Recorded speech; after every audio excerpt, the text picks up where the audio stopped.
చంద్రబాబు నాయుడు గారి ప్రభుత్వం, చంద్రబాబు నాయుడు గారు వాళ్ళ బినామీలకు ఎలా దోచిపెడతా ఉన్నారు, ఈ ప్రభుత్వంలో అడ్డగోలుగా దోపిడీ ఎలా జరుగుతుందో మనం అనేక సందర్భాల్లో చూసాం. ఈ 11 నెలల కాలంలో అంతకుముందు 2014 to 19 మధ్య కూడా ఇలానే ఏ విధంగా దోపిడీ చేశాడో చూసాం. ఇప్పుడు అంతకు రెట్టింపు దోపిడీ ఇప్పుడు జరుగుతా ఉంది.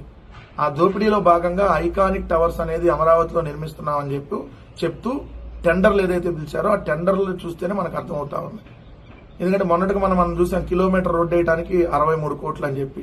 అలానే ఇప్పుడు చూస్తే ఇక్కడ సచివాలయానికి సంబంధించినటువంటి దాంట్లో సచివాలయం 1, 2, సచివాలయం 3, 4 టవర్లు, సీఎం ఆఫీసు, మినిస్టర్ కార్యాలయాలు అని చెప్పి ఇంకొక టవర్, మొత్తం 5 టవర్లకు సంబంధించి వీటిని ఐకానిక్ టవర్స్ అని పేరు పెట్టి ఈ 5 టవర్లకు సంబంధించి 2018 సంవత్సరంలోనే వీళ్ళు టెండర్లు పిలిచారు. 2018 ఏప్రిల్ 26న ఒక చదరపు అడుగు 4,350 రూపాయల ఖర్చుతో 2,271 కోట్లు ఖర్చు అయింది మొత్తం అని ఈ 5 టవర్లకి. 2,271 కోట్లు అని చెప్పి ఆ రోజు చెప్పి ఇప్పుడు దాన్ని 4,688 కోట్లకు పెంచుతూ చదరపు అడుగు 4,350 నుంచి 8,981, అంటే దాదాపుగా 9,000 ఒక చదరపు అడుగు అయ్యిద్ది ఖర్చు అని చెప్పి 4,688 కోట్లకి టెండర్లు పిలిచారు.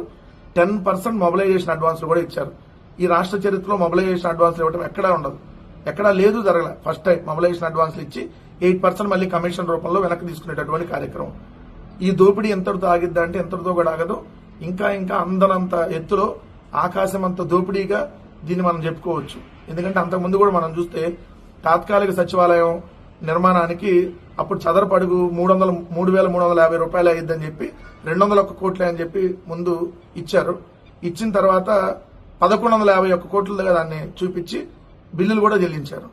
ఇది షాపూర్జీ, పల్లంజీ అండ్ ఎల్ఎన్టీలకి చెప్పిందేమో 201 కోట్లు అయ్యిద్దని, 1,151 కోట్లు అయిందని చెప్పి బిల్లులు చూపించి చదరపు అడుగు 19,183 రూపాయల చొప్పున చెల్లించారు. ఆ రోజుల్లోనే ఎంత అడ్డగోలు దోపిడీయో చూడండి. ఇప్పుడు కూడా మీరు చూస్తే సచివాలయం 1, 2 టవర్లకి 932 కోట్ల రూపాయలు అంతకుముందు చెప్పింది. ఇప్పుడు దాన్ని 1,698 కోట్లకి ఇచ్చారు. సచివాలయం 3, 4కు సంబంధించి 784 కోట్లు అప్పుడు చెప్తే ఇప్పుడు 1,488 కోట్లు. సీఎం ఆఫీసు, మినిస్టర్ కార్యాలయాలకు 554 కోట్లు అయిందన్నారు. ఇప్పుడు 1,007 కోట్లు అని చూపించారు.